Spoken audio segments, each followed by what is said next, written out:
శ్రీ వాసవి కన్యకా పరమేశ్వరి అమ్మవారికి పట్టు వస్త్రాలు సమర్పించిన మాజీ మంత్రివర్యులు సత్తెనపల్లి నియోజకవర్గ శాసనసభ్యులు శ్రీ కన్నా లక్ష్మీనారాయణ.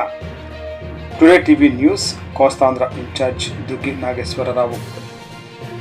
పల్నాడు జిల్లా సత్తెనపల్లి నియోజకవర్గం సత్తెనపల్లి పట్టణంలో శ్రీ వాసవి కన్యకా పరమేశ్వరి అమ్మవారి ఆత్మర్పణ దినోత్సవం సందర్భంగా అమ్మవారికి శుక్రవారం పట్టు వస్త్రాలు సమర్పించి ప్రత్యేక పూజలు నిర్వహించిన మాజీ మంత్రి సత్తెనపల్లి నియోజకవర్గ శాసనసభ్యులు శ్రీ కన్నా లక్ష్మీనారాయణ గారు.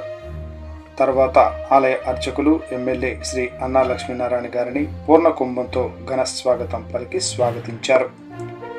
ఎమ్మెల్యే కన్నా లక్ష్మీనారాయణ అమ్మవారిని దర్శించుకుని అమ్మవారికి పట్టు వస్త్రాలు సమర్పించి ప్రత్యేక పూజలు నిర్వహించారు. అనంతరం ఆర్యవైశ్య నాయకులతో కలిసి అమ్మవారి జెండాను ఆవిష్కరించారు. ఆర్యవైశ్య సంఘ పెద్దలు శ్రీ ఉపాసవి కన్యకా పరమేశ్వరి ఆలయ కమిటీ సభ్యులు శాసనసభ్యులు కన్నా లక్ష్మీనారాయణ గారిని ఘనంగా సన్మానించారు. ఈ సందర్భంగా ఎమ్మెల్యే కన్నా లక్ష్మీనారాయణ మాట్లాడుతూ రాష్ట్రంలో ప్రతి ఒక్కరూ సుఖశాంతులతో చల్లగా ఉండాలని కోరుకుంటూ అదేవిధంగా కూటమి ప్రభుత్వానికి ఎలాంటి ఆటంకం లేకుండా సంక్షేమం అభివృద్ధి కార్యక్రమాలను నిర్వహించేందుకు ఆ వాసవి కన్యకా పరమేశ్వరి అమ్మవారు దీవెనలు ఎల్లవేళలా ఉండాలని కోరుకున్నట్లు పేర్కొన్నారు.